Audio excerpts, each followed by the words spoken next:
من يهده الله فلا مضل له ومن يضلل فلا هادي له وأشهد أن لا إله إلا الله وحده لا شريك له وأشهد أن محمدا عبده ورسوله. قال الله تبارك وتعالى في كلامه المجيد والفرقان الحميد: أعوذ بالله من الشيطان الرجيم، بسم الله الرحمن الرحيم. ولا تقربوا الزنا إنه كان فاحشة وساء سبيلا. صدق الله مولانا العظيم وصدق رسوله النبي الكريم الأمين الرؤوف الرحيم. إن الله وملائكته يصلون على النبي يا أيها الذين آمنوا صلوا عليه وسلموا تسليما. الصلاة والسلام عليك يا سيدي يا رسول الله، الصلاة والسلام عليك يا سيدي يا حبيب الله، الصلاة والسلام عليك يا سيدي يا رحمة للعالمين، وعلى آلك وأصحابك يا سيدي يا شفيع المذنبين. مولاي صل وسلم دائما أبدا على حبيبك خير الخلق كلهم محمد سيد الكونين والثقلين والفريقين من عرب ومن عجم. تمام تر حمد و ثنا تعریفات اللہ رب رحمان کے لیے جو تمام تر عبادات کے لائق ہے. انگن بے شمار لا تعداد درود و سلام امام الانبیاء امام المرسلین خاتم النبیین رحمت للعالمین امام کائنات رحمت کائنات خوشبو کائنات زینت کائنات حسن کائنات حسین کائنات صبح کائنات کے شمس الضحیٰ شام کائنات کے بدر الدجا صاحب سینہ علم نشرح صاحب وجہ والضحیٰ صاحب زلف واللیل اذا سجا صاحب عظمت ورفعنا لک ذکرک صاحب خلق وانک لعلی خلق عظیم امام کائنات رحمت کائنات شیما کے ویر رب کے حبیب جگ کے حبیب حضرت محمد الرسول اللہ صلی اللہ تعالی علیہ وآلہ وصحبہ وسلم کی ذات گرامی کے لیے، آپ کے اصحاب کے لیے، آپ کی ازواج کے لیے، آپ کے اہل بیت کے لیے اور ائمہ اربعہ بالخصوص امام اعظم امام ابو حنیفہ رضی اللہ تعالی عنہ کے لیے اور صاحب عشق و محبت امام اہل سنت مجدد دین و ملت الشاہ امام احمد رضا خان فاضل بریلوی علیہ رحمہ اللہ تعالی کے لیے اور تمام عشاقان رسول صلی اللہ علیہ وسلم پر کروڑوں رحمتوں کا نزول ہو. سامعین ذی وقار، آج کے اس مختصر درس قرآن میں جس بات کو اظہار خیال کرنے کا ارادہ رکھتا ہوں آپ اشتہارات پہ پڑھ چکے ہیں. ہمارے معاشرہ اور ہمارے ارد و گرد و نواح کے حوالہ کے ساتھ کہ اس وقت بہت سی ایسی باتیں جو حضور علیہ الصلوۃ والسلام نے قرب قیامت کے حوالہ سے بیان فرمائی وہ ظاہر ہو رہی ہیں، ہو چکی ہیں اور کچھ ہو رہی ہیں. اور قرب قیامت کے حوالہ سے ایک بڑی اہم بات جو حضور علیہ الصلوۃ والسلام نے فرمایا کہ قیامت کے نزدیک بے حیائی اور فحاشی عام ہو جائے گی اور اس کو کوئی روکنے والا نہیں ہوگا. ہمارے معاشرے میں آپ تو چونکہ بازار میں رہتے ہیں اور کچھ دکاندار حضرات بھی ہوں گے، تاجر حضرات بھی یہاں پہ موجود ہیں، تو بازار کے اندر جو صورتحال آپ لوگ دیکھ رہے ہوتے ہیں اس سے آپ بخوبی اندازہ لگا سکتے ہیں کہ حضور کی بات کس حد تک پوری ہو رہی ہے. اللہ رب العزت نے قرآن مجید فرقان حمید میں فرمایا کہ وَلَا تَقْرَبُوا الزِّنَا إِنَّهُ كَانَ فَاحِشَةً وَسَاءَ سَبِيلًا، فرمایا لوگو زنا کے قریب بھی نہ جانا، زنا کے قریب بھی نہ جانا۔ یہ نہیں کہا کہ زنا کرنا نہیں ہے یا زنا کو لازم نہ پکڑنا، فرمایا زنا کے قریب بھی نہ جانا۔ یہ یوں ہی مثال ہے کہ جیسے والدین اپنے بچوں کو سمجھا رہے ہوتے ہیں اور وہ کہتے ہیں کہ یہ بجلی کی جو تاریں ہیں ان کے قریب بھی نہ جانا۔ والدین یہ نہیں کہتے کہ تاروں کو پکڑنا نہیں، ان کو چھیڑنا نہیں یا ان سے موج مستی نہیں کرنی، کہا جاتا ہے تاروں کے قریب بھی نہ جانا۔ کیوں؟ اس لیے کہ اگر یہ تاروں کے قریب جائے گا یہ نہ بھی پکڑے تاریں اس کو اپنی طرف کھینچ لیں گے۔ والدین کہتے ہیں کیچڑ کے قریب بھی نہ جانا، یہ نہیں کہتے کیچڑ کے اندر نہیں جانا یا کیچڑ میں ہاتھ نہیں ڈالنے، کیچڑ میں اترنا نہیں ہے، بلکہ سمجھایا یہ جاتا ہے کہ کیچڑ کے قریب بھی نہ جانا۔ کیوں؟ اس لیے کہ جب قریب جائے گا خود کیچڑ کے اندر چاہے نہ بھی اترے، کوئی گزرتا ہوا چھینٹے ڈال جائے گا۔ تو سمجھایا یہ جاتا ہے کہ قریب بھی نہ جانا۔ اسی طریقے سے خالق کائنات مالک کائنات نے فرمایا کہ وَلَا تَقْرَبُوا الزِّنَا، زنا کے قریب بھی نہ جانا، إِنَّهُ كَانَ فَاحِشَةً وَسَاءَ سَبِيلًا، اس لیے کہ یہ جو رستہ ہے یہ تو بڑا ہی غلیظ اور گندا رستہ ہے، اس رستے پہ چلنے والے کبھی بھی کامیاب و کامران نہیں ہوئے ہیں۔ اور آپ جانتے ہیں آقا کائنات علیہ الصلوۃ والسلام نے فرمایا کہ انسان کا ایمان اس کی حیا کے ساتھ ہے، جتنا انسان حیادار ہوگا اتنا اس کا ایمان مضبوط ہوگا، جتنا انسان بے حیا ہوتا چلا جائے گا اس کا ایمان بھی کمزور ہوتا چلا جائے گا۔ اور آپ اس بات سے بخوبی واقف ہیں کامل الحیا جو لقب دیا گیا تھا کہ کامل حیا کے مالک، آپ جانتے ہیں وہ کون ہے؟ وہ خلیفہ سوم سیدنا عثمان غنی رضی اللہ تعالی عنہ کو یہ لقب دیا گیا تھا۔ اتنے حیادار، اتنے حیادار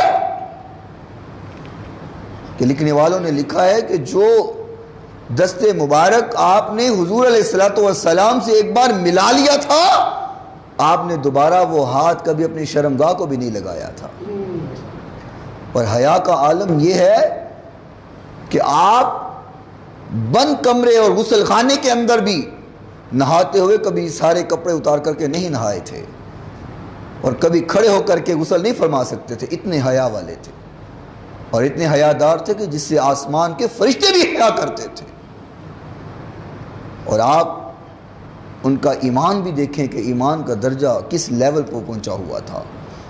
تو حضور علیہ الصلوۃ والسلام نے فرمایا کہ انسان کا اگر حیا جتنا اس کے اندر موجود ہے اور جتنی حیا کا وہ مالک ہے اس کا اتنا ہی ایمان بن جاتا ہے، اتنے ہی ایمان کا مالک ہوتا ہے۔ اور صحیح بخاری شریف کی جو حدیث کتاب الایمان کی پہلی حدیث جو امام بخاری رحمۃ اللہ علیہ نے کل فرمائی، فرمایا بنی الاسلام علی خمس وهو قول وفعل ويزيد وينقص، فرمایا انسان کے ایمان کی جو بنیادیں ہیں وہ 5 بنیادیں ہیں۔ بنی الاسلام علی خمس، اسلام کی 5 بنیادیں ہیں اور ان کا تعلق وهو قول، اس کی زبان سے بھی ہے، وفعل، اس کے عمل سے بھی ہے، اور فرمایا ويزيد وينقص، اور انسان کا جو ایمان ہے وہ زیادہ بھی ہوتا چلا جاتا ہے، وہ کم بھی ہوتا چلا جاتا ہے۔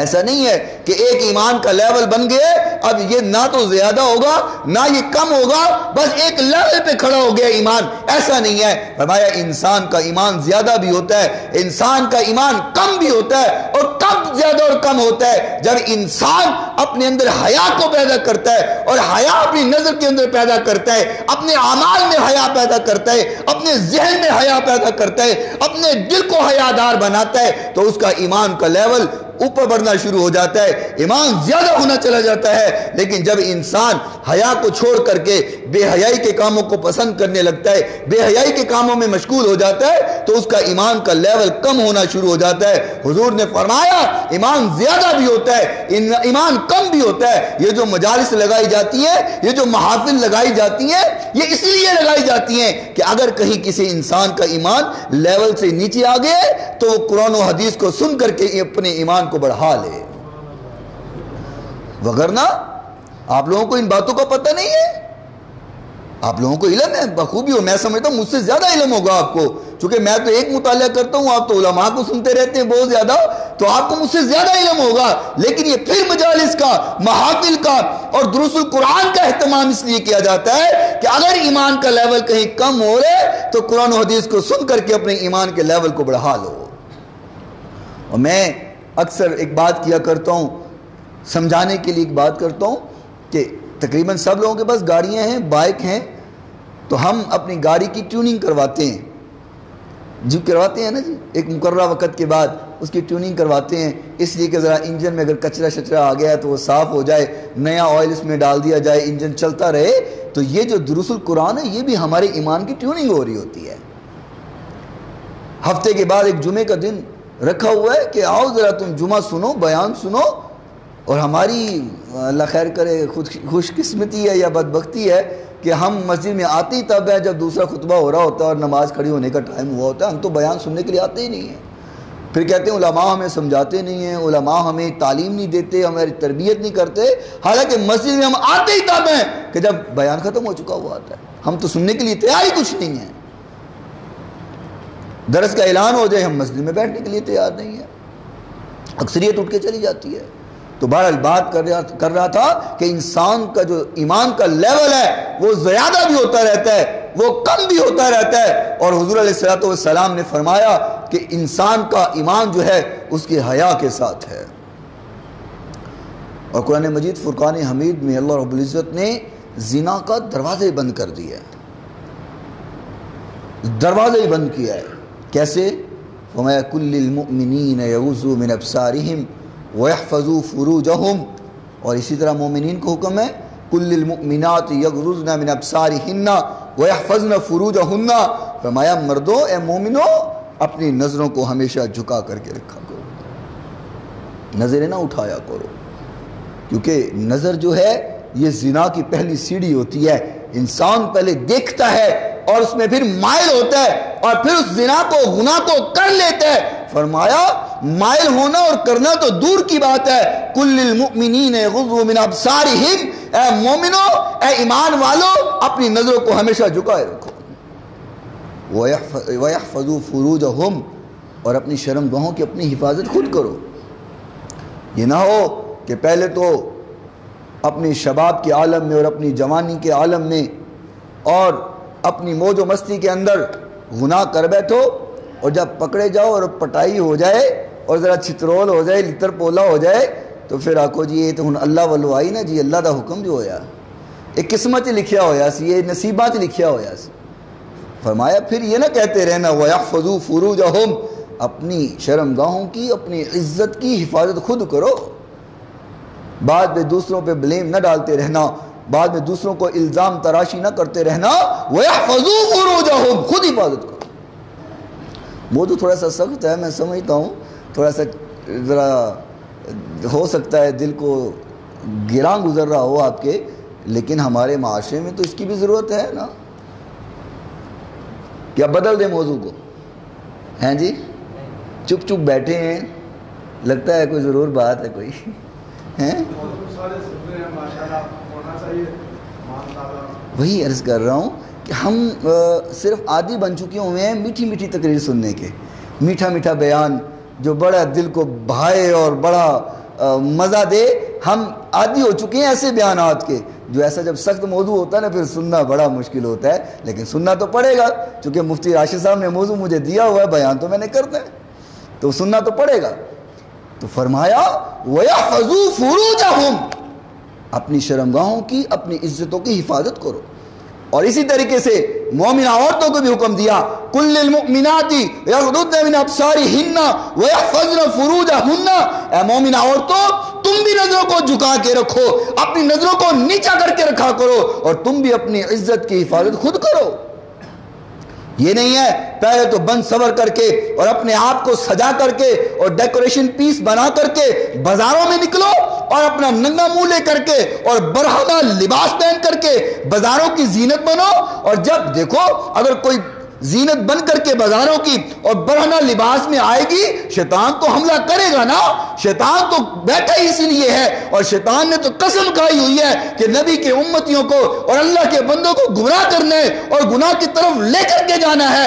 اگر تم نکلو اور پھر شیطان حملہ کرے اور گناہ ہو جائے اور تمہاری طرف چھیڑ چھاڑ کا پہلو اٹھایا جائے اور پھر تم کہو یہ تو اللہ کی طرف سے ہوا، اللہ کا حکم نصیبوں میں لکھا ہوا تھا، یہ تو قسمت میں لکھا ہوا تھا، اور پھر پہلے کہتی پھرو مینو کہے کسی نے کوئی کھا جانا ہے، مینو کہے کسی نے چٹ جانا ہے، مینو کوئی دنیا مرد ہے، میں ذرا برقے پا لواں، میں کوئی منہ لکا لواں، میں پردے کر لواں، میں موٹے لباس پا لواں، میری متوجہ ہے اتنی گرمی میں موٹے کپڑے پا کر کے بازارہ سے جاواں اور میں پردے کر دوں، میں منہ کو چھپا لوں اور میں ایسے موٹے لباس پہنوں، مجھے کون سا کسی نے کھا جانا ہے؟ اور جب پکڑی جائے اور شیطان کا حملہ ہو جائے اور شیطان کے حملے کا یہ حصہ بن جائے اور پھر کہے اللہ کا حکم ہے، اللہ کی طرف سے آیا، فرمایا پھر نہ یہ کہتی پھرنا اور پھر الزام نہ دوسروں پہ لگاتی رہنا کہ فلاں کے بیٹے نے یہ کیا، فلاں کے خاوند نے یہ کیا، فلاں آدمی نے یہ کیا، فرمایا بعد میں الزام تراشی نہ کرنا، وَيَحْفَظْنَ فُرُوجَهُنَّ، اپنی شرمگاہوں کی حفاظت خود کرو۔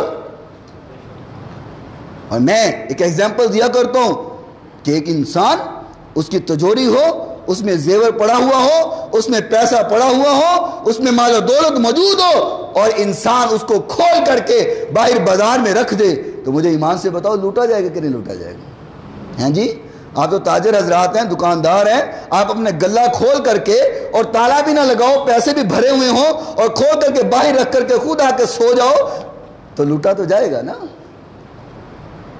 کیونکہ کھول کے تو خود سامنے رکھ دیا۔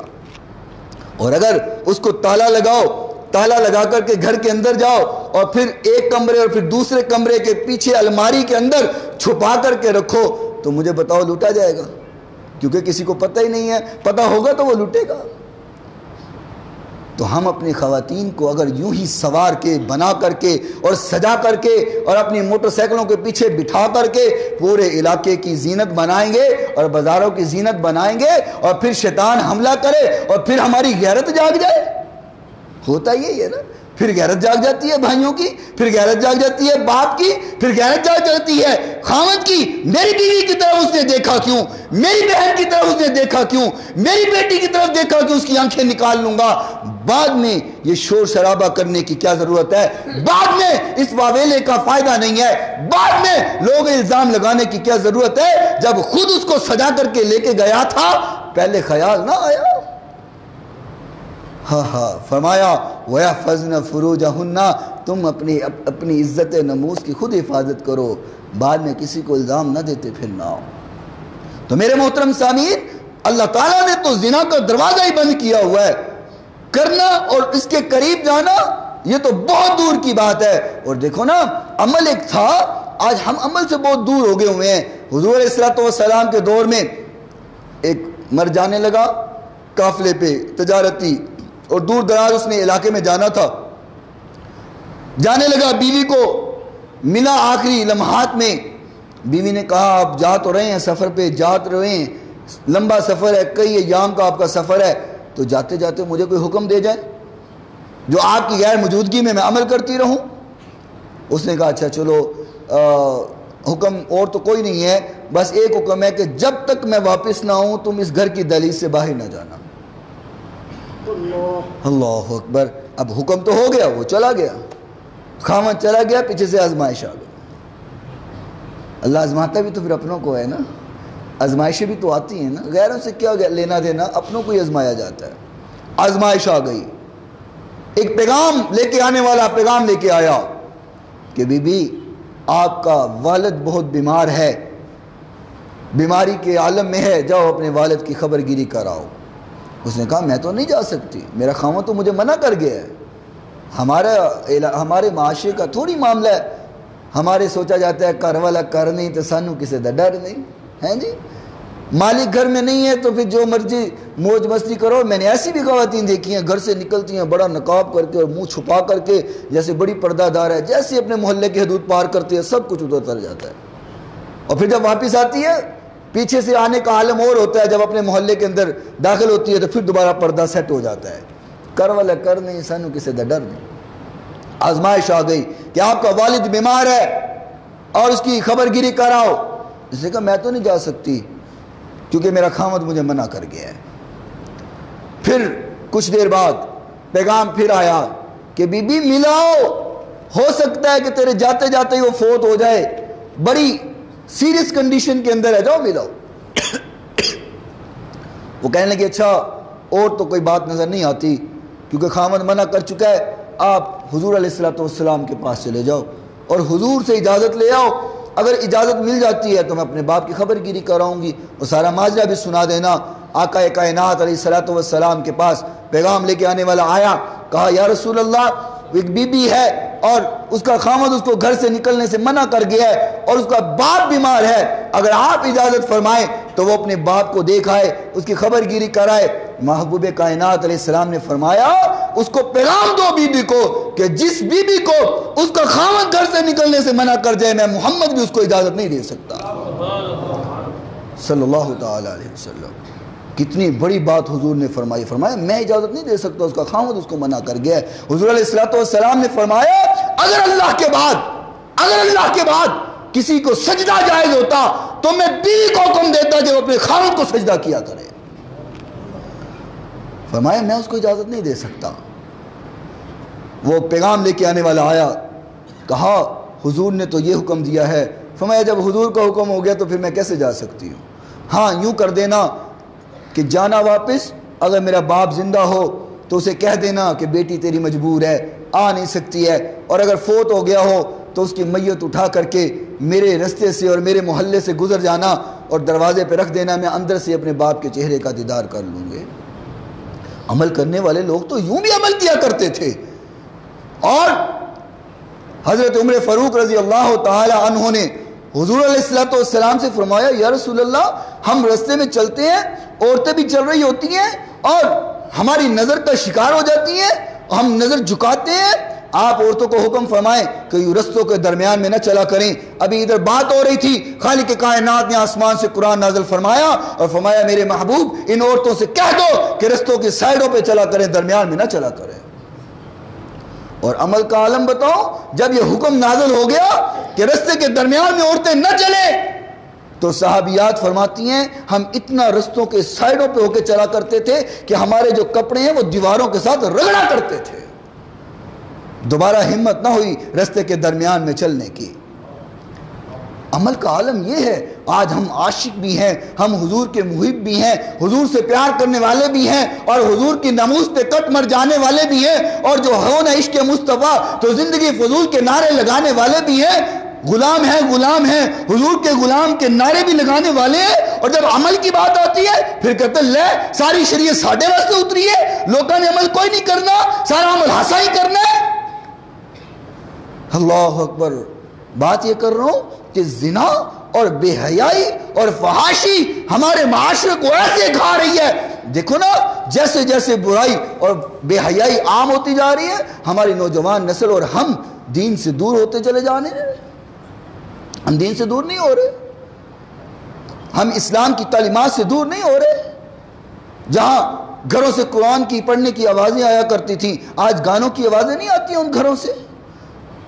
جہاں پر لوگوں کو دین کی تربیت دینے کی آوازیں آیا کرتی تھی, آج وہاں پہ ہندوانہ رسومات چلتی ہوئی نظر نہیں آتی. ہم نے اپنے معاشرے میں رائج نہیں کر لی فحاشی اور عریانی, اور پھر ہم سمجھتے ہیں یہ سٹیٹس ہے, اگر اس طرح نہ بے حیائی کی جائے اور اس طرح برہنہ لباس نہ پہنا جائے تو ہمارا سٹیٹس نیچے گر جاتا ہے. اپنا سٹیٹس تو بچاتے ہیں لیکن حضور کی سنت کو پامال کیے جا رہے ہیں. اور اگر آپ کو یہ بات گراں نہ گزرے تو موضوع چونکہ ایسا ہے بات کر دوں. ہم اپنے رسم و رواج اور اپنی شادی کو صرف دیکھ لیں اور ہندو کی شادی کو دیکھ لیں، میرا خیال ہے فرق نظر کوئی نہیں آتا ہے۔ ایک صرف فرق نظر آتا ہے کہ وہ پھیرے لے لیتے ہیں، ہم نکاح پڑھتے ہیں، بس اتنا سا فرق ہے۔ ہمارا بس نہیں چلتا لیکن ہم بھی پھیرے ہی لے لیا کریں۔ اور ہم نے تعلیمات اپنے بچوں کو یہ دے دی ہوئی ہیں۔ دوست میرا اپنی بات سنا رہا ہے، کہتا ہے میں اپنی شادی کی ویڈیو دیکھ رہا تھا، میرا بیٹا پاس بیٹھا تھا، کوئی 9-10 سال کا راؤنڈ اباؤٹ اس کی ایج ہوگی، وہ بیٹھا ہوا تھا، کہتا ہے کہ وہ فلم دیکھتے دیکھتے نا جب نکاح ہو گیا اور رخصتی ہو گئی تو کہنے لگا بابا آپ نے پھیرے نہیں لیے تھے۔ آپ سمجھ رہے ہیں بات کو؟ آپ نے پھیرے نہیں لیے تھے۔ یعنی کہ تعلیمات ہم نے بچوں کو یہ دے دی ہوئی ہیں کہ بچوں کے ذہن میں بیٹھ گیا ہے کہ یہی سب کچھ ہے، یہی سب کچھ ہے۔ اور حقیقت بات ہے آج لوگوں کا عالم یہ ہو گیا ہوا ہے کہ لوگ باتیں کرتے ہوئے ان کی گفتگو کے اندر جو الفاظ ہوتے ہیں وہ ہندوؤں والے ہوتے ہیں، وہ ہندی بول رہے ہوتے ہیں۔ پچھلے دن ایک بندہ مجھے بات کہہ رہا تھا، میں نے کہا یار تو ذرا ذمہ داری سے کام نہیں کرتا۔ کہتا نہیں علامہ صاحب مجھے تو اپنے کام کی بڑی چنتا ہوتی ہے۔ میں کہا چپ کر، تو چنتا تھا وڈا کچھ لگتا۔ میں کہا یہ عالم ہمارا یہ ہو گیا ہوا ہے نا کہ ہم اپنی نہ صرف دین کی تعلیمات سے دور ہو رہے ہیں بلکہ اپنے ملک کی ثقافت اور تعلیمات سے بھی دور ہوتے چلے جا رہے ہیں۔ ہماری گفتگو، ہماری لینگویج، ہمارا بولنے کا انداز اور ہمارے الفاظ سارے ہندوانہ ہوتے جا رہے ہیں۔ اس کی وجہ یہ ہے کہ ہمیں ان کا کلچر بہت پسند ہے، ہم ان کے کلچر کو بہت پسند کرتے ہیں، اور پھر یہی فحاشی انسان کو گناہ کی طرف لے کے چلی جاتی ہے۔ اور آپ اکثر دیکھیں ہم جو بیاہ اور شادی کے موقع پہ ہندوانہ معاملات کر رہے ہوتے ہیں، اکثر فحاشی اور عریانی کا سٹیپ شروع ہی وہاں سے ہوتا ہے، وہیں سے ابتدا ہوتی ہے، وہیں پر مرد اور عورت آپس میں ایک دوسرے کو دیکھتے ہیں اور پھر آگے قدم بڑھاتے ہیں۔ اور ایک وہ وقت ہوا کرتا تھا، پچھلے دنوں بات ہو رہی تھی، میں نے کہا ایک وہ وقت تھا بڑوں کا، جو بڑے بزرگ یہاں بیٹھے ہیں ان کو پتہ ہے، ہوا کرتا تھا کسی شادی بیاہ کے موقع پہ جاتے تھے نا تو ان کی خواتین نظر ہی نہیں آتی تھی، پردے میں ہوا کرتی تھی، اور وہاں پہ بیٹھ کر کے وہ فیصلے کیا کرتے تھے، ہاں بھی تیری بیٹی بھی جوان ہے، تیرا بیٹا بھی جوان ہے، چلو ٹھیک ہے تم آپس میں رشتہ داری کرو، تم اپنی بیٹی اس کے بیٹے کے ساتھ بیاہو، تیری بیٹی جوان ہے، تیرا بیٹا جوان ہے، چلو تم آپس میں رشتہ بنا لو۔ پہلے والدین بیٹھ کی شادی بیاہ کے موقع پہ کیا کرتے تھے اور عورتیں پردے میں ہوا کرتی تھی۔ اب والدین کو فکر نہیں ہوتی، بچے خود ہی سارا کچھ کر رہے ہوتے ہیں۔ بڑے غصے سے آپ مجھے دیکھ رہے ہیں چونکہ باتیں تھوڑی سی کڑوی ہیں نا، تو آپ بڑے غصے سے دیکھ رہے ہیں، آج تو علامہ صاحب سارے پول ہی کھولی جاندے نے۔ کوئی نہیں، ہمارے معاشرے کا حال ہے بھائی، یہی کچھ چل رہا ہے۔ اللہ اکبر۔ اس کی وجہ یہ ہے کہ ہم حضور کی تعلیمات سے دور ہو گئے ہوئے ہیں، حضور کی محبت سے دور ہو گئے ہوئے ہیں۔ ہمارے دل میں، ہمارے دماغ میں صرف دنیا کی محبت، عورت کی محبت، عورت کا پیار بیٹھا ہوا ہے، ہم نے حضور کی محبت کو چھوڑ دیا ہے۔ اہل دل کچھ یوں بھی کہا کرتے تھے، کیا خوب سجندیاں اکھیاں نے جنہیں بھر کے سرائیاں رکھیاں نے، تو ہجے میرا محبوب نے نہ ڈٹھا، جنہوں ویک کے چن شرماوے، ادھی راتی دن چڑھ جاوے، جو رخ تو نقاب ہٹاوے، جو رکھے ہاتھ پھلاں وچ ہاتھ نال پھلاں دے رل جاوے، بجلی ڈردی لشک نہ مارے خدمتاں بے ادبی ہو جاوے، اعظم ایڈا سونا ماہی سانو کدرے نظر نہ آوے۔ اور جو حضور کی محبت میں گرے ہوئے تھے وہ یوں بھی کہا کرتے تھے کہ مکھ چن بدر شاشانی ہے، مت چمک دی لاٹ نورانی ہے، کالی زلف تے آنکھ مستانی ہے، مخمورہ کی ہن مدبریاں۔ ایسے لگتا ہے نا جیسے پیر مہر علی حضور کو سامنے دیکھ کر کے تعریفیں کر رہے ہیں۔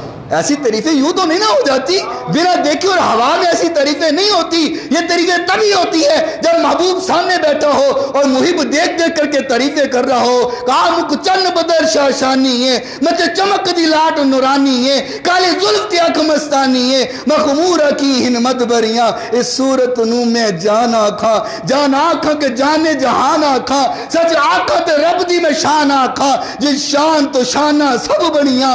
سبحان اللہ ما اجمل کا، ما احسن کا، ما اکمل کا، کتے میرے علی، کتے تیری ثنا، گستاخ کیاں کتے جاریاں۔ اللہ اکبر رسول اللہ۔ میں تو کہا کرتا ہوں تم عورتوں کی محبت میں گرفتار ہوتے ہو، یا آج کل کی بے حیا اور بے وفا اور یہ دنیا کی عورتیں جو صرف مطلب پرست ہیں، مفاد پرست ہیں، ان کی محبتوں میں گرفتار ہوتے ہو۔ یہ بات تو پکی ہے کہ جب انسان کسی کے عشق میں گرفتار ہوتا ہے پھر وہ فنا ہو جاتا ہے۔ وہ عورت کی محبت میں ہو تو تب بھی تباہ ہو جاتا ہے، لیکن حضور کی محبت میں ہو تو پھر کامیاب ہو جاتا ہے۔ پھر تو منازل طے کر جاتا ہے نا۔ اور آپ نے وہ لیلا اور مجنوں کا قصہ تو بڑا سنا ہوا ہے، اور آپ کو پتہ ہے یہ کن ادوار میں کا واقعہ ہے؟ جب حضرت علی المرتضیٰ، مولا علی المرتضیٰ رضی اللہ تعالی عنہ اور سیدنا امیر معاویہ رضی اللہ تعالی عنہ کے درمیان کسی بات پہ اختلاف ہوا، غلط فہمی کی وجہ سے اختلاف ہوا، تو اس مجنوں سے کسی نے سوال کیا، کہنے لگا تم بتاؤ تو صحیح، حضرت علی حق پر ہیں یا امیر معاویہ حق پر ہیں؟ تم کس کو حق پہ سمجھتے ہو؟ یہ ایسا مجنوں تھا، کہنے لگا کوئی بھی حق پر نہیں ہے، صرف میری لیلا حق پر ہے۔ وہ لیلا کے جو ہے عشق میں گرفتار تھا اور فنا ہوا تھا، اور یہ کوئی للو پنجو اور عام آدمی نہیں تھا، یہ شہزادہ تھا۔ اس وقت ایک علاقے کا کیس اس کا نام تھا، شہزادہ تھا، لیکن تباہ ہوا اس کالی سی عورت کے عشق میں اور فنا ہو گیا، مر گیا اور تباہ و برباد ہو گیا۔ اور جو میرے نبی کے عشق میں گرفتار ہوئے، رہتی دنیا تک اللہ تعالیٰ نے اس کو مقام بھی عطا کیا اور مرتبہ بھی عطا کیا ہے۔ حضرت بلال رضی اللہ تعالیٰ عنہ کو لوگ ایسے ہی عشق و محبت سے یاد نہیں کرتے، اور اعلیٰ حضرت علیہ رحمہ اللہ تعالیٰ کو ایسے عشق و محبت میں یاد نہیں کرتے۔ یہ فنا ہوئے ہیں تو حضور کی محبت میں فنا ہوئے ہیں، انہوں نے کوئی نہیں دیکھا، اگر دیکھا ہے تو یہی دیکھا ہے کہ زمین کا مصطفیٰ راضی ہو جائے، آسمان کا خدا راضی ہو جائے۔ اللہ اس کے رسول کی محبت کو دیکھا ہے۔ اور میں عرض یہ کر رہا ہوں کہ ایمان مضبوط ہوتا ہے انسان کے حیا کے ساتھ۔ جتنا انسان حیادار ہوتا ہے اتنا ایمان والا ہوتا ہے، جتنا بے حیا ہوتا ہے اتنا بے ایمان ہوتا ہے۔ آپ معاشرے کا اندازہ لگا لے اور مطالعہ کر لے، آبزرویشن لے لے، آپ آبزرو کر کے دیکھیں، آپ کو میری بات سچ نظر آئے گی۔ جو انسان جتنا حیا والا ہوگا اتنا وہ پکا ایمان والا ہوگا۔ اللہ اکبر۔ اور ایک اور حدیث سناتا ہوں، آقا کائنات علیہ الصلوۃ والسلام نے فرمایا کہ انسان کو اس کی دولت بے حیا کر دیتی، اس کی دولت اس کو بے حیا کر دیتی۔ اور مجھے زیادہ اس پر دلیل دینے کی ضرورت نہیں ہے، آپ اپنے معاشرے کا مطالعہ کریں۔ جو جس قدر غریب ہے وہ اس قدر حیادار ہے، اور جس قدر الا ماشاء اللہ، میں سب کی بات نہیں کرتا، بہت سارے ایسے بھی لوگ ہیں جن کو اللہ نے دولت عطا فرمائی ہے اور وہ اپنی دولت صرف اللہ کے راہ میں خرچ کرتے ہیں، بے حیائی پہ خرچ نہیں کرتے۔ لیکن اکثریت ہے کہ انسان کے پاس جب دولت آنا شروع ہوتی ہے، جب پیسہ آنا شروع ہوتا ہے، وہ پھر بے حیائی کی طرف جانا شروع ہو جاتا ہے، پھر وہ حیا کے دامن کو چھوڑنا شروع کر دیتا ہے۔ پھر وہ بھی کہتے ہیں میں بھی ذرا کلچر کے ساتھ ملوں، میں ذرا ہائی سٹیٹس کے لوگوں کے اندر بیٹھنا ہوتا ہے نا جی، پھر ایسا لباس پہننے تو اچھا لگتا ہے، اگر غریبوں والا لباس پہن جائیں تو ذرا برا لگتا ہے نا، سٹیٹس نیچے گر جاتا ہے۔ ہم سٹیٹس کے لیول پہ جاتے ہیں اور سٹیٹس لیول کرتے ہیں، یہ نہیں دیکھتے کہ سٹیٹس کو لیول کرتے ہوئے ہم نے نبی کی سنت کو کیسے پامال کیا ہوا ہے۔ ہمارا لباس بھی برہنہ ہو جاتا ہے اور بے حیا لوگوں جیسا ہو جاتا ہے، دولت انسان کو بے حیا کرتی جاتی ہے۔ ہمارا معاشرہ دیکھ لیں، جتنی عورتیں بے حیا بازاروں میں نظر آئیں گی ان کے پیچھے دیکھ لو وہ کسی نہ کسی امیر زادے کی بیٹی ہوں گی یا بیوی ہوں گی یا بہن ہوں گی۔ میرے بھائی یہ بات اس لیے کر رہا ہوں کہ ہم اپنی فکر کریں، ہمیں دوسروں سے کیا ہم اصلاح کر سکتے ہیں، صرف بتا سکتے ہیں، عمل کرنا نہ کرنا اس کی مرضی ہے۔ ہم نے اپنے آپ کو سیٹ کرنا ہے، میں نے اپنے آپ کو سیٹ کرنا ہے، آپ نے اپنے آپ کو سیٹ کرنا ہے، میں نے اپنا گھر سنوارنا ہے، آپ نے اپنا گھر سنوارنا ہے، میں نے اپنے گھر کی فکر کرنی ہے۔ آپ اللہ کریم نے قرآن مجید فرقان حمید میں فرمایا یا ایھا الذین آمنوا قوا انفسکم واہلیکم نارا، فرمایا اے ایمان والو بچاؤ بچاؤ بچاؤ انفسکم واہلیکم نارا، اپنے آپ کو بھی اس آگ جہنم سے بچاؤ اور اپنے گھر والوں کو بھی اس آگ جہنم سے بچاؤ۔ اور ایک حدیث سناؤں، بس اختتام کی طرف بات لے کر کے جاؤں، وقت زیادہ ہو رہا ہے۔ حضور علیہ الصلوۃ والسلام نے فرمایا کل قیامت کے روز ایک عورت کو کہا جائے گا چل جہنم کے اندر، پھینک دو اسے، جہنم کا ایندھن بناؤ اور جہنم میں پھینکو۔ وہ کہے گی اللہ میں نے اکیلے تو نہیں جانا، نہ میں تو نہیں جاؤں گی۔ کہا کیوں؟ کہا میرے باپ کو بھی میرے ساتھ بھیجا جائے۔ کس لیے؟ کہا یہ ویسے تو میری بڑی تربیت کرتا، روٹی اچھی نہ بنے تو روٹی پہ مجھے ڈانٹتا، سالن اچھا نہ بنے نمک زیادہ ڈل جائے تو نمک پہ تو ڈانٹتا، اور کپڑے اچھے استری نہ کروں تو اس پہ تو مجھے ڈانٹتا، لیکن بے حیائی کرتی تھی اور نماز نہیں پڑھتی تھی اور دین سے دور تھی، اس نے مجھے کبھی نہیں ڈانٹا تھا۔ آج جس مقام پہ میں ہوں اور جو مرحلہ میرے ساتھ پیش آ رہا ہے یہ باپ کی وجہ سے، یہ بھی میرے ساتھ جائے گا۔ وہ حاجی ہو، نمازی ہو، وہ بڑا روزے دار ہو، بڑا خیرات کرنے والا ہو، بڑا صدقہ کرنے والا، کہا چلو اس کے باپ کو بھی اس کے ساتھ بھیجو۔ اللہ اب بھی نہیں جانا. اب کیا ہوا؟ کہا میں اپنے خاوند کو بھی ساتھ لے کر کے جاؤں گی. ویسے تو بڑی مجھے ٹوکتا روکتا اور دیگر معاملات میں میری بڑی اصلاح کرتا، لیکن کبھی بے حیائی کے لیے نہیں روکا تھا اور کبھی نماز کے لیے مجھے حکم نہیں دیا تھا اور دین کی مجھے کبھی پرواہ کرنے کا حکم ہی نہیں دیا تھا. کہا اس کے خاوند کو بھی ساتھ بھیجو. اللہ اب بھی نہیں جاؤں گی. اب کیا ہے؟ کہنے لگی اپنے بھائی کو بھی ساتھ لے کر کے جاؤں گی. ویسے تو بڑا غیرت مند تھا اور غیرت اس کی جاگ جاتی تھی، لیکن کبھی اس نے مجھے روکا ہی نہیں تھا فحش اور عریانی سے، کبھی نماز کا مجھے حکم ہی نہیں دیا تھا اور دین کی کبھی مجھے تعلیمات کی طرف لایا ہی نہیں تھا. بھائی بھی ساتھ جائے گا. کہا اس کا بھائی بھی ساتھ لے. اب بھی نہیں جاؤں گی. اب کیا ہوا؟ کہا بیٹے کو بھی ساتھ لے کر کے جاؤں گی. یہ بھی بڑی غیرت دکھاتا تھا، لیکن مجھے کبھی اس نے حکم نہیں دیا تھا کہ اماں یہ اس چیزوں سے بچ جاؤ، یہ گناہ کی چیزیں ہیں اور یہ تمہیں جہنم میں لے کر کے جائیں گے. کہا اس کے بیٹے کو بھی اس کے ساتھ بھیج دو. ایک عورت 4 مردوں کو اپنے ساتھ جہنم کے اندر لے کر کے جائے گی. میرے بھائی نمازوں کی پرواہ بھی کرنی چاہیے، اپنی تمام حقوق اللہ کے اہتمام بھی کرنا چاہیے، اس کی پرواہ بھی کرنی چاہیے، لیکن دیکھتے رہنا چاہیے کہیں کوئی ایسا عمل تو نہیں ہو رہا کہ ہماری نمازیں بھی ضائع ہو رہی ہوں، ہمارے روزے بھی ضائع ہو رہے ہیں، ہماری زکوٰۃ اور خیرات بھی ضائع ہو رہی ہے. فرمایا قوا انفسکم واہلیکم نارا. اے ایمان والو، آپ کو پتہ ہے یا ایھا الذین آمنوا کہہ کر اللہ نے جہاں جہاں حکم دیا ہے پورے قرآن مجید میں تقریباً 84 مرتبہ یہ یا ایھا الذین آمنوا کا لفظ آیا ہے. اور مفسرین فرماتے ہیں یا ایھا الذین آمنوا کہہ کر جو بات اللہ نے فرمائی ہے وہ بات اللہ کے ہاں بڑی اہم ہوتی ہے. اگر یا ایھا الذین آمنوا کہہ کے اللہ نے نیکی کی ترغیب دی ہے تو وہ نیکی اللہ کے ہاں بڑی محبوب ترین ہے. اور اگر یا ایھا الذین آمنوا کہہ کے اللہ نے کسی گناہ سے روکا ہے تو وہ گناہ اللہ کے ہاں بڑا ناپسندیدہ ہے، اللہ اس سے نفرت کرتا ہے اس گناہ سے. یہاں بھی فرمایا یا ایھا الذین آمنوا قوا انفسکم واہلیکم نارا. اے ایمان والو، ڈائریکٹ خطاب کیا اے ایمان والو، ایمان کا دعویٰ کرنے والو، اپنے آپ کو بھی جہنم کی آگ سے بچاؤ اور اپنے گھر والوں کو بھی جہنم کی آگ سے بچا لو. یہ ہمارے ہاتھ میں ہے. آج ہم تربیت اچھی کریں گے، اپنی بیوی کی، اپنی بہن کی، اپنی بیٹی کی اگر اچھی تربیت کریں گے تو وہ سیدھے رستے پہ چلتی جائے گی. اور اگر ہم خود ہی اس کو سارے معاملات بے حیائی اور فحاشی کے خرید کر کے لا کر کے دیں گے کہ تم یہ استعمال کرو، فلاں کی بہن یہ پہنتی ہے، فلاں کی بیٹی یہ پہنتی ہے، تم بھی یہ پہنو، جب خود اس کو بے حیائی کا سامان لا کر کے دیں گے تو پھر یقینی طور پہ کل وہ تمہیں ساتھ جہنم کے اندر لے کر کے جائے گی.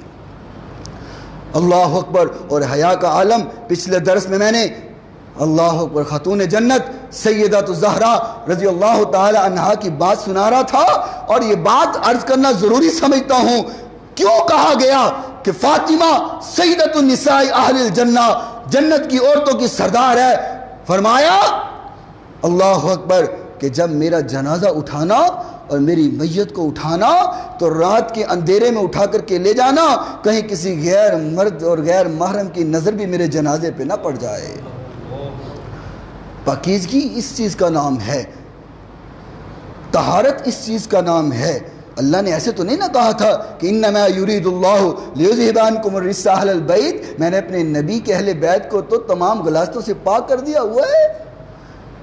ہماری ماؤں بہنوں کو، ہماری بیٹیوں کو، ہم اپنی بیوی کو یہ سمجھاؤ کہ ذرا تعلیمات دیکھو خاتون جنت کی اور سیدہ فاطمہ الزہرا کی، سیدہ عائشہ صدیقہ رضی اللہ تعالی عنہ کی اور دیگر میرے نبی کی ازواج کی تعلیمات دیکھو، آپ کی زندگی دیکھو اور آپ کی زندگی کا طور طریقہ دیکھو اور فرما برداری دیکھو اور اطاعت گزاری دیکھو اور دیکھو انہوں نے زندگی کیسے گزاری ہے. اگر ویسے زندگی گزارو گی تو دنیا بھی کامیاب ہے، آخرت بھی کامیاب ہے. اور اگر ان کی تعلیمات کو چھوڑ دیا اور یورپ کی عورتوں کی تعلیمات کو دیکھا، ہندوانہ عورتوں کی تعلیمات کو دیکھا تو دنیا بھی تباہ ہے، تمہاری آخرت بھی تباہ ہو جائے گی.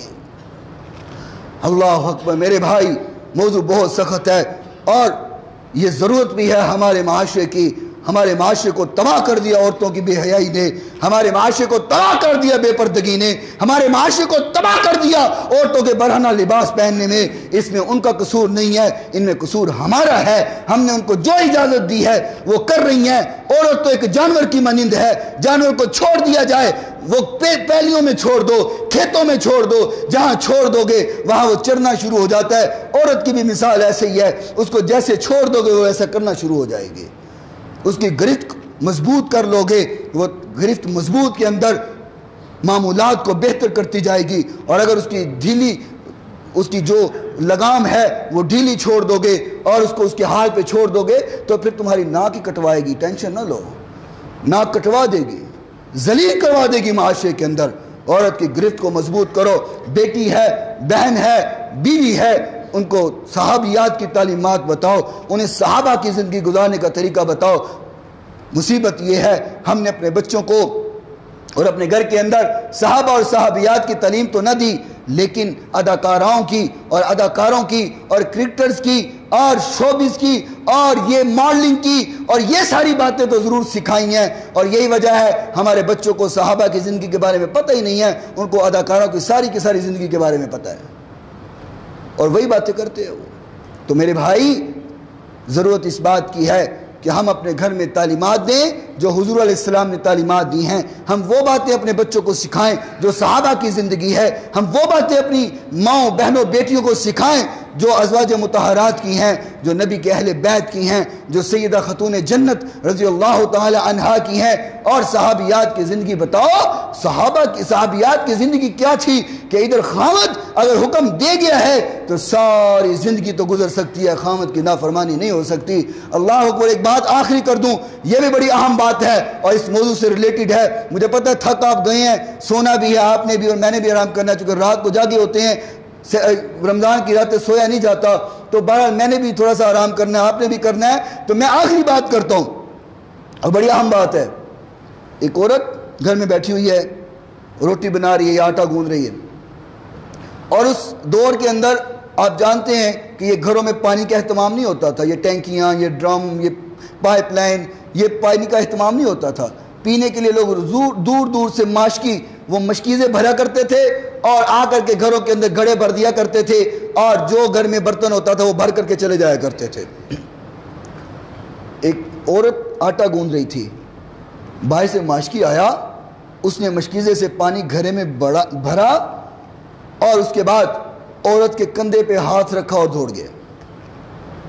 کندھے پہ ہاتھ رکھا دوڑ گیا، حالانکہ پہلے روز آیا کرتا تھا، ایسی حرکت اس نے کبھی نہیں کی تھی، ایسا معاملہ کبھی نہیں ہوا تھا کہ ماشکی نے کندھے پہ ہاتھ رکھا ہو، بلکہ اس نے کبھی دیکھا بھی نہیں تھا۔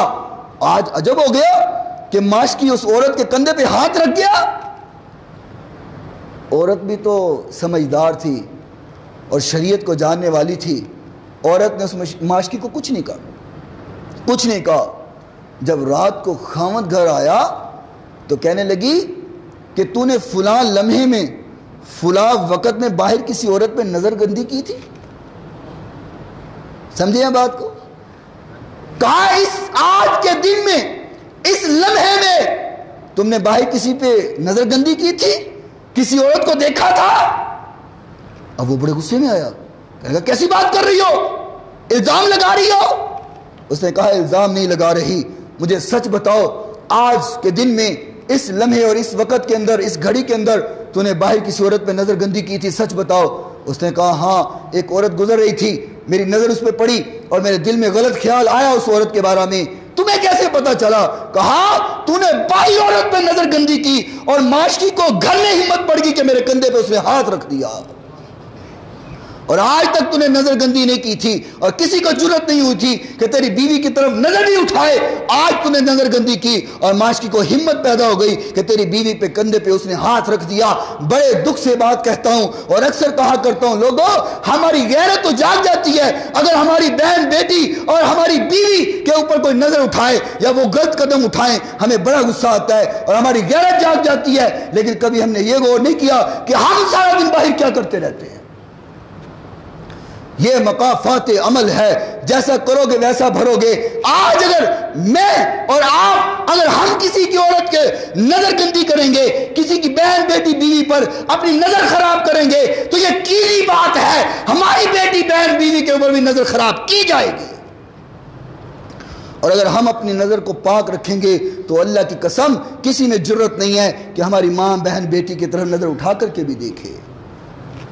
سارا قصور عورتوں کا ہی نہیں ہوا کرتا، کچھ قصور مردوں کا بھی ہوا کرتا ہے۔ ہم اگر اپنی نظر کو پاک رکھیں گے، دیکھو نا یہ قرآن کا فیصلہ ہے، یہ میری بات نہیں ہے، یہ معاشرے کی بات نہیں ہے، یہ قرآن کا فیصلہ ہے۔ فرمایا الخبیثات للخبیثین والخبیثون للخبیثات والطیبات للطیبین والطیبون للطیبات۔ اللہ کریم نے قرآن مجید میں فرمایا ہے، فرمایا نیک مردوں کے لیے نیک عورتیں ہوا کرتی ہیں، نیک عورتوں کے لیے نیک مرد ہوا کرتے ہیں، برے مردوں کے لیے بری عورتیں ہوا کرتی ہیں، بری عورتوں کے لیے برے مرد ہوا کرتے ہیں۔ بات سمجھے؟ ساری کائنات کو جھٹلایا جا سکتا ہے، ساری کائنات کی بات جھوٹی ہو سکتی ہے، رب کائنات کی قسم رب کے قرآن کی بات جھوٹی نہیں ہو سکتی۔ قرآن نے کہا ہے کہ نیک مرد کے لیے نیک عورت ہے اور نیک عورت کے لیے نیک مرد ہے، برے مرد کے لیے بری عورت ہے، بری عورت کے لیے برا مرد ہے۔ اپنی بیویوں کو مت دیکھو، اپنے آپ کو دیکھو، اپنے آپ کو دیکھو۔ جیسا میں ہوں میری بیوی بھی ویسی ہوگی، جیسا میں ہوں میری بہن بھی ویسی ہوگی، جیسا میں ہوں میری بیٹی بھی ویسی ہوگی۔ یہ قرآن کا فیصلہ ہے۔ چاہتے ہو ہماری بہن بیوی بیٹی نیک اور پارسا اور پاکیزہ ہو تو ضرورت ہے پہلے اپنی نظر کو پاک اور پاکیزہ کرو، اپنے کردار کو پاک اور پاکیزہ کرو۔ آپ اپنے کردار کو پاک اور پاکیزہ کرو گے، آپ کی گھر کی خواتین کی خود ہی عزت بن جائے گی، اور کبھی کسی میں ہمت پیدا نہیں ہوگی کہ آپ کے گھر کی خواتین کی طرف کبھی کوئی نظر بھی اٹھا کر کے دیکھ لے۔ اللہ اکبر، بات سمجھ آئی ہے؟ غصہ ہے، بری لگے تو معاف کر دیجئے گا، لیکن حقیقت یہی ہے، حقیقت یہی ہے۔ یہ قرآن کا فیصلہ ہے، یہ شریعت کا فیصلہ ہے۔ خود کو پارسا کرو، خود کو پاکیزہ کرو، ماحول خود ہی پاکیزہ ہوتا رہے گا۔ ہم دوسروں کی بیٹیوں کی طرف، دوسروں کے بیٹوں کی طرف تو بڑی نظر اٹھاتے ہیں، فلاں کا بیٹا فلاں کی بیٹی کے ساتھ ہے، فلاں کی بیٹی فلاں کے بیٹے کے ساتھ ہے۔ ہمارے گھروں میں بھی ایسے قصے چل رہے ہوتے ہیں، ہماری دکانوں میں بھی قصے چل رہے ہوتے ہیں، دوستوں یاروں میں بھی بیٹھ کر کے ہم دوسروں کی یہی باتیں کرتے ہیں، فلاں نے فلاں دی بیٹی دے نال، فلاں دی بیٹی فلاں دے بیٹے نال، فلاں فلاں دے نال، فلاں دی بیوی فلاں دے نال۔ یہ باتیں ہم دوسروں کے قصے بڑے کرتے ہیں، لیکن کبھی ہم نے خود کو چیک نہیں کیا کہ آخر ہم بھی کوئی پاکیزگی زندگی گزار رہے ہیں کہ نہیں، ہماری بھی زندگی کو پارسا ہے کہ نہیں۔ میں غلط تو نہیں کہہ رہا، اب چپ چپ ہیں، غلط تو نہیں کہہ رہا نا، ہمارے معاشرے کا یہی حال ہے۔ جی ہاں، اس میں ایک ذرہ برابر بھی شک نہیں ہے۔ ہمارے معاشرے کو تباہ کر دیا اس بات نے کہ دوسروں کا گھر تو صاف کرنے کا ہم نے ٹھیکہ لیا ہوا ہے، اور اپنے آپ کو ہم کبھی چیک بھی نہیں کرتے ہیں کہ ہم سیدھے رستے پہ چل بھی رہے ہیں کہ نہیں چل رہے ہیں۔ اللہ اکبر میرے بھائی، یہ تو میں کہا کرتا ہوں یہ دکھ کا رونا ہے، جو جتنا بھی رویا جائے کم ہے۔ اللہ کرے کہ کسی کے دل میں اتر جائے میری بات۔ میں نے دی کے چراغ جلا کر سر عام رکھ دیے، میں نے تو باتیں ساری کر دی ہیں اور جتنی کر سکتا تھا پیش کی ہیں، وقت کی نزاکت کو بھی سامنے رکھتے ہوئے۔ وقت زیادہ ہوا ہے مجھے پتہ ہے، لیکن موضوع کچھ ایسا تھا، کچھ باتیں سمجھانا ضروری تھی، دل میں اتارنا ضروری تھی، میرا حق بنتا تھا اصلاح کرنا، تاکہ کل قیامت کے روز اللہ مجھ سے سوال نہ کرے کہ تجھے ان باتوں کا پتہ تھا، تو نے بتایا کیوں نہیں، لوگوں کو سمجھایا کیوں نہیں، لوگوں کو سکھلایا کیوں نہیں۔ میں نے آپ کو باتیں بتا دی، عمل کرنا آپ کا کام ہے۔ اللہ مجھے بھی اور آپ کو بھی عمل کی توفیق عطا فرمائے۔ وآخر دعوانا ان الحمدللہ رب العالمین۔ آمین۔ الحمدللہ رب العالمین والعاقبۃ للمتقین والصلاة والسلام على سید الانبیاء والمرسلین۔ ربنا آتنا فی الدنیا حسنۃ وفی الآخرۃ حسنۃ وقنا عذاب النار۔ یا الہ العالمین، ہماری دنیا بھی بہتر بنا دے، ہماری آخرت بھی سنوار دے۔ یا اللہ دنیا و آخرت کی بھلائیاں عطا فرما، یا الہ العالمین دنیا و آخرت کی کامیابی عطا فرما۔ یا اللہ ہم گناہگار بڑے، خطاکار بڑے، سیاہکار بڑے، اللہ ہمارے گناہوں کو معاف فرما۔ اللہ یہ رمضان المبارک کی برکات سے ہمیں گناہوں سے پاک فرما۔ یا اللہ اس رمضان المبارک کی برکت سے ہمیں گناہوں سے پاک فرما۔ یا الہ العالمین ہم گناہگار صحیح، بدکار صحیح، سیاہکار صحیح، جیسے بھی ہیں تیرے محبوب نبی کے امتی ہیں اللہ، تجھے تیرے محبوب کا واسطہ ہمیں گناہوں سے پاک فرما۔ یا الہ العالمین رمضان المبارک کی برکات لوٹنے کی توفیق عطا فرما۔ اللہ اس رمضان کی برکات کو اپنے دامن میں سمیٹنے کی توفیق عطا فرما۔ اللہ 8 ایام گزر گئے، 9ویں روزے کی ابتدا کر لی۔ یا اللہ جتنے ایام گزر گئے قدر نہیں کر سکے تو معاف فرما، حق ادا نہیں کر سکے تو معاف فرما۔